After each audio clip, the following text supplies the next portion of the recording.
Hello bachcho, let's read this question, and the question says that a person got his eye tested by an optician.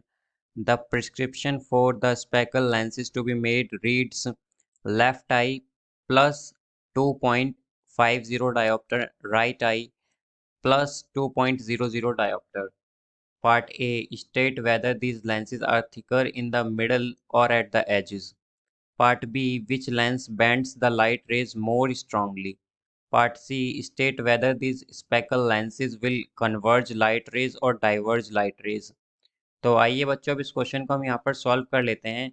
इस question में हमसे ये कहा गया है कि हमारे पास जब एक पर्सन ने आई टेस्ट कराई है ऑप्टिशियन से, तो उसे जो प्रिस्क्रिप्शन में स्पेकल लेंसेज मिले हैं उसके लिए लेफ्ट आई पर तो पावर उसे आई है +2.50 डायोप्टर और राइट आई पर आई है +2.00 डायोप्टर। तो यहाँ पर हमें बताना है पार्ट ए में कि ये जो लेंस लगेगा इस पर्सन को वो थिकर होगा या थिनर होगा मिडिल में या एजेस में। पार्ट बी में हमसे पूछा गया है कि ये जो लेंस हैं ये इनमें से कौन सा लेंस ज़्यादा स्ट्रांगली लाइट रेज को बेंड करेगा। पार्ट सी में हमसे पूछा गया है कि ये जो हमारा लेंस है ये लाइट रेज को कन्वर्ज करेगा या डाइवर्ज। तो बच्चों, इस क्वेश्चन में जो हम की कॉन्सेप्ट यूज़ करेंगे, की कॉन्सेप्ट वो हम यूज़ करेंगे nature of lens. Nature of lens.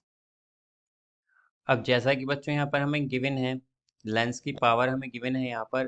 तो अगर हम बात करें पार्ट ए की, तो पार्ट ए में हमसे कहा गया है कि state whether these lenses are thicker in the middle और एट द एजेस, कि ये लेंस थिकर होंगे मिडल में या एजेस पे, हमें ये बताना है। तो बच्चों जैसा कि हम देख सकते हैं यहाँ पर पावर हमारे पास, जो पावर है लेंसेज की वो पॉजिटिव है, वो हमारे पास पॉजिटिव है।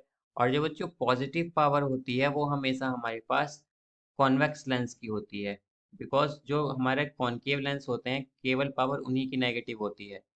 तो ये जो लेंस है हमारा ये कॉनकेव लेंस है बिकॉज इसकी पावर हमारे पास पॉजिटिव है। और जो बच्चों कॉन्वेक्स लेंस होता है हमारा, वो कुछ इस तरह का होता है, वो कुछ इस तरह का होता है हमारे पास। तो हम देख सकते हैं कि ये जो लेंस है हमारा ये थिकर है मिडिल में और थिनर है एजेस पे। तो हम कह सकते हैं कि ये लेंस कैसे होंगे हमारे, ये लेंसेज थिकर होंगे मिडिल में, थिकर होंगे मिडिल में, थिकर एट मिडल, ये थिकर होंगे बच्चों मिडिल में। अब अगर हम बात करें यहाँ पर पार्ट बी की, तो पार्ट बी में हमसे पूछा गया है कि which lens bends the light rays more strongly, कि कौन सा जो लेंस है हमारा ये लाइट रेज को ज़्यादा स्ट्रांगली बेंड करेगा। तो बच्चों पावर जो होती है किसी भी लेंस की, वो उसकी एबिलिटी होती है कि वो कितनी ज़्यादा जो हमारी रेज हैं लाइट की उन्हें बेंड कर सकता है। तो अगर बच्चों हम लेफ्ट आई का लेंस देखें, ये ज़्यादा पावर का है बिकॉज इसकी पावर क्या है हमारे पास, इसकी पावर है हमारे पास 2.50 डायोप्टर लेफ्ट आई की, लेफ्ट आई की। तो अगर इसकी पावर ज़्यादा है बच्चों तो ये क्या करेगा, ज़्यादा रेज ऑफ लाइट को, या फिर हम कहें कि ज़्यादा स्ट्रांगली लाइट रेज को बेंड करेगा।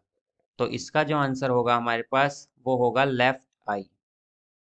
या फिर हम कहें कि जो हमारा लेफ्ट आई का लेंस होगा, लेफ्ट आई लेंस जो है हमारा जिसकी पावर 2.50 डायोप्टर है, वो जो रेज हैं लाइट की उन्हें ज़्यादा स्ट्रांगली बेंड करेगा।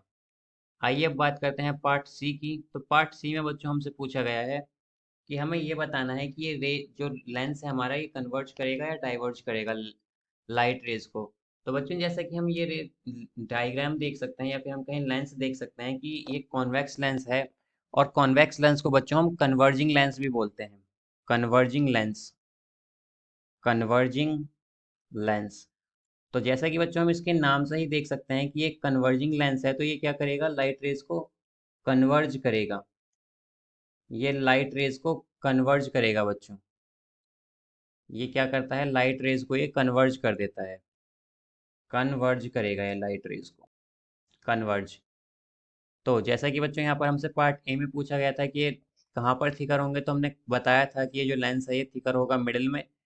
पार्ट बी में हमसे पूछा गया था कि ये कौन सा लेंस जो है हमारा ये ज़्यादा स्ट्रांगली लाइट रेज को बेंड करेगा। तो बच्चों लेफ्ट आई वाला जो हमारा लेंस होगा वो लाइट रेज को ज़्यादा स्ट्रांगली बेंड करेगा। और पार्ट सी में हमसे पूछा गया था कि ये लेंस कन्वर्जिंग है या डाइवर्जिंग, तो ये एक कन्वर्जिंग लेंस है और ये लाइट रेज को कन्वर्ज करेगा। So I hope you understood it well. Best of luck.